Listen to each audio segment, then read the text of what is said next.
Salut à tous et à toutes. Aujourd'hui, nous allons nous intéresser à un film hors norme. Un film qui aurait dû marquer un tournant dans la carrière de son acteur principal. Vous savez, l'une des pires choses qui puisse arriver à un acteur selon moi, c'est de se retrouver enfermé dans un rôle précis. C'est quelque chose qui peut arriver dans deux types de circonstances. Quand un acteur débutant obtient un rôle dans un énorme succès populaire, ou quand un acteur est doté d'un physique particulier qui semble le destiner naturellement à certains types de rôles. Quand ça arrive, l'acteur encourt le risque de voir sa carrière tourner en rond, voire carrément s'effondrer si le genre auquel il était habitué tombe en désuétude. C'est par exemple ce qui est arrivé à Christopher Lee, qui, avant la résurrection qu'a été pour lui le Seigneur des Anneaux, était catalogué comme un acteur de vieux films gothiques, malgré quelques rôles un peu différents. Même son caméo dans Sleepy Hollow, 2 ans avant la Communauté de l'Anneau, était plus une blague en rapport avec le fait qu'il était un habitué du genre. Et une fois qu'un acteur se retrouve enfermé dans un rôle, il peut essayer soit de changer complètement de domaine d'activité, comme Mark Hamill, l'interprète de Luke Skywalker, qui s'est par la suite tourné vers le voice acting, soit de casser son image, ce qui peut donner des trucs... Oh my god!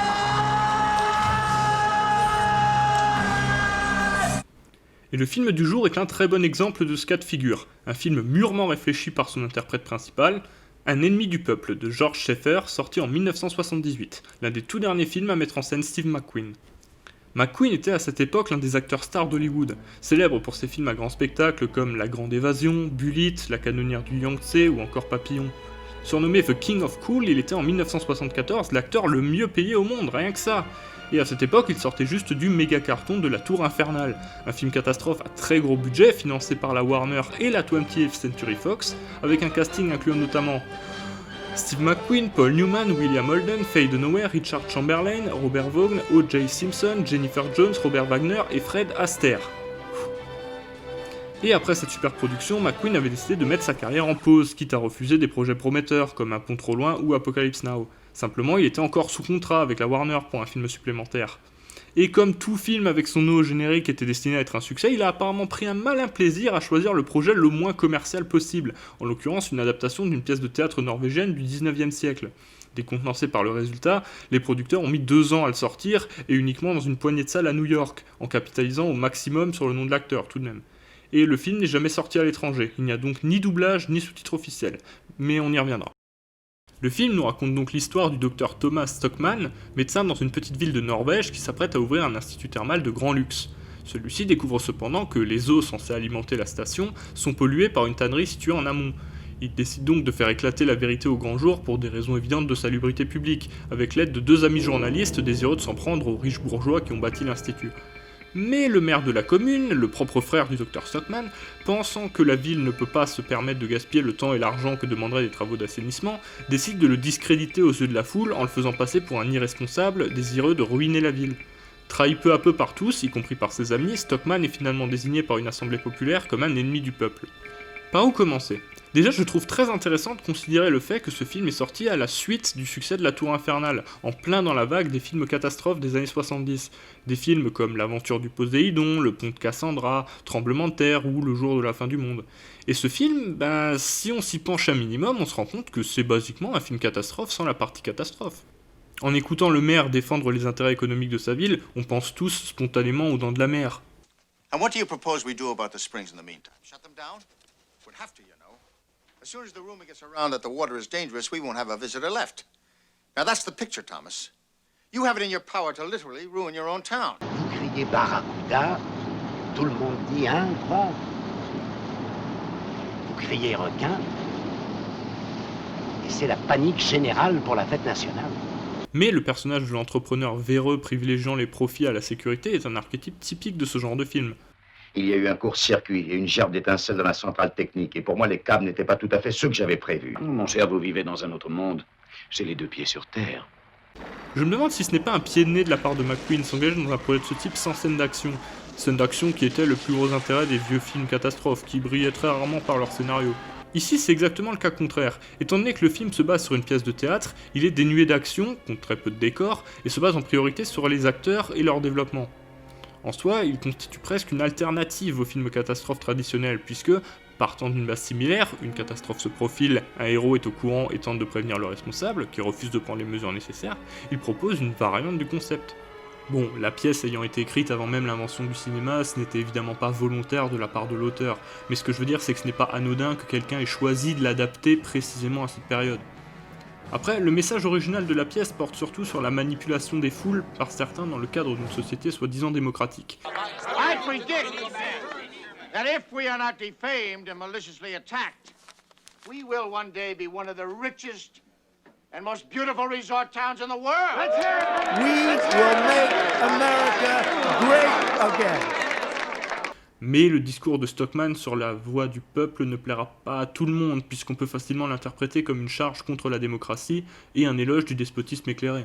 I'm against the age-old lie that the majority is always right. Listen to me, the majority is always wrong. Have you lost your mind? Was the majority right when they stood by while they crucified Jesus? Was the majority right when they refused to believe that the earth revolved around the sun and allowed Galileo to be driven to his knees? Listen to me. It takes 50 years for the majority to be right. L'auteur de la pièce, Henrik Ibsen, n'était pas un conservateur, il s'était même souvent opposé à la monarchie traditionnelle norvégienne, et il a même vécu assez pauvrement pendant une bonne partie de sa vie. Mais en affirmant que l'opinion de la masse émane surtout de gens moyens et peu avisés et que des hommes cultivés et intègres doivent prendre la tête de la société, il se fait l'emblème de toute cette caste d'hommes de lettres du 19e siècle, progressistes dans plusieurs domaines mais néanmoins méfiants ou paternalistes à l'égard des classes populaires. D'ailleurs, Ibsen était considéré comme un réformateur par l'aristocratie et la monarchie norvégienne et comme un conservateur par les révolutionnaires. Révolutionnaires qu'il brocarde d'ailleurs via le personnage de Hofstadt, qui rompt bien vite avec ses idéaux pour se ranger aux côtés du maire pour des motifs financiers, comme tout le reste de la ville. D'un point de vue technique, la réalisation est honnête sans être transcendante. Le gros risque quand on adapte une pièce de théâtre, c'est de faire du théâtre filmé. Pour contourner cet écueil, un réalisateur peut expérimenter, comme l'a fait Hitchcock avec La Corde, filmé entièrement en plan séquence, ou plus simplement traiter son script en tant que film, en se détachant autant que possible des mises en scène qui ont pu en être faites sur scène. Ici, bien que les décors extérieurs sentent vraiment le studio, la réalisation n'est pas mauvaise, bien que très classique et assez peu imaginative. Le réalisateur George Schaeffer n'a pratiquement œuvré qu'à la télévision. En tout cas, la caméra épouse souvent les déplacements des personnages, s'attarde longtemps sur leurs émotions. Ce n'est pas plan-plan comme on aurait pu le craindre, le film ressemble vraiment à un film et non à la captation d'une pièce. Au niveau des acteurs, le film étant assez proche du cinéma indépendant, il ne compte pas vraiment d'autres acteurs célèbres que McQueen. La compagne du Dr Stockman est jouée par Bibi Andersson, une actrice originaire de Test. Cette actrice qui, rappelons-le, joue dans une adaptation de pièce norvégienne se déroulant en Norvège est originaire de Norvège. Et non, la bonne réponse était la Suède, vous y étiez presque, oh là là. Bibi Andersson donc, que vous avez pu voir dans plusieurs films d'Ingmar Bergman, notamment Le 7ème Saut. Le maire est interprété par Charles Durning, essentiellement connu comme second rôle dans des films comme Sœur de sang, Tootsie ou Un après-midi de chien. Le rédacteur du journal par Richard Dysart, qui a connu des seconds rôles dans Retour vers le futur 3 ou Pale Rider, mais que vous reconnaîtrez sans doute comme le Dr Copper de The Thing. Et Hofstadt, le journaliste anarchiste, par Michael Christopher, qui n'est connu que comme scénariste des Sorcières d'Eastwick et du Bûcher des Vanités. Ouais. Cependant, on va pas se mentir, le jeu d'acteur est globalement correct, mais le véritable intérêt du film, c'est McQueen, le voir dans un rôle si différent de ce à quoi il nous a habitués. Bon, dans La Tour Infernale, il jouait déjà la voix de la raison sermonnant les autres personnages. On a eu de la chance ce soir. Il y a eu moins de 200 morts. Vous savez, un de ces jours, on réussira à en tuer 10 000 dans un de vos pièges à feu. Et je continuerai à bouffer de la fumée et à ramener des corps. Jusqu'à ce que quelqu'un nous demande comment les bâtir. Mais ici, vraiment, le voir en père de famille solitaire et barbu, quoi, ça change.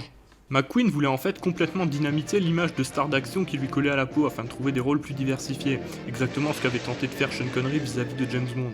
You know, I was walking along the street just a moment ago looking at people, driving wagons, in stores, and I was suddenly touched by their innocence. You see, when this breaks, they're liable to make a hero out of me or something, and you've got to promise me you won't have any dinners for me. Doctor, there's no use concealing. I know it. Avec ce rôle, il espérait prouver sa valeur dans un registre plus sensible, quitte à s'impliquer réellement dans la production du film, puisqu'il l'a produit en partie avec sa propre société, a accepté de baisser drastiquement son cachet, s'est impliqué dans la fabrication des décors en se basant sur des mises en scène de cette pièce beaucoup plus ancienne, et a surtout répété pendant des semaines un rôle particulièrement bavard, là où il avait toujours préféré jouer les taciturnes. Bon, on va pas se mentir, il ne mérite pas non plus un Oscar, et ses postiches sont loin d'être bluffantes, elles me rappellent un peu celles de Charlton Heston dans Les 10 Commandements. D'ailleurs, de très nombreux critiques, désarçonnés par ce virage à 90 degrés, l'ont durement critiqué. Un peu à tort cependant, parce que, on va pas se mentir, son interprétation est quand même très correcte, et c'est vraiment dommage que l'acteur ait dû par la suite revenir à des rôles d'action pour ses 2 derniers films, qui sont d'ailleurs clairement pas ses meilleurs. Donc, est-ce que ce film est mauvais ? Non, clairement pas. Néanmoins, je le considère plus comme une curiosité intéressante plutôt que comme une véritable pépite méconnue. Parce que la pièce est solide et se laisse voir avec intérêt d'une part, pour la curiosité de voir un acteur comme McQueen sortir aussi drastiquement de sa zone de confort d'autre part, et enfin ne serait-ce que pour le plaisir de voir un film que très peu de gens verront. C'est paradoxal d'ailleurs, parce que si le film était sorti en DVD en France, il est probable que je n'en aurais même pas parlé. C'est un peu comme le Star Wars Holiday Special si vous voulez, mais enfin en bien quoi, son aura vient surtout du fait qu'il est difficilement trouvable. Et d'ailleurs, comme je vous le disais, le film n'a même pas de sous-titres officiels. Du coup, j'ai décidé de le faire moi-même. Alors, je ne suis pas bilingue, mais j'ai toutefois fait vérifier ma traduction par une personne qui parle un anglais impeccable afin de m'assurer qu'elle ne contenait pas de contresens important. Vous n'avez donc aucune excuse pour ne pas le voir. J'ai essayé de mettre le film sous-titré sur YouTube, mais il s'est fait dégager à la vitesse de la lumière. Du coup, je vous ai mis dans la description une piste de sous-titres que vous pouvez télécharger. Le film en lui-même est trouvable relativement facilement sur des sites de torrent anglophones. Ou alors, si vous êtes quelqu'un de particulièrement honnête, vous pouvez aussi acheter et ripper le DVD américain disponible sur Amazon pour la modique somme de 105,54 €. La livraison est gratuite, alors franchement, c'est une affaire. Je vous remercie d'avoir visionné cette vidéo, n'hésitez pas à liker, commenter et à vous abonner. Vous pouvez également me suivre sur Twitter, le lien est dans la description, et je vous donne rendez-vous très bientôt pour une nouvelle analyse.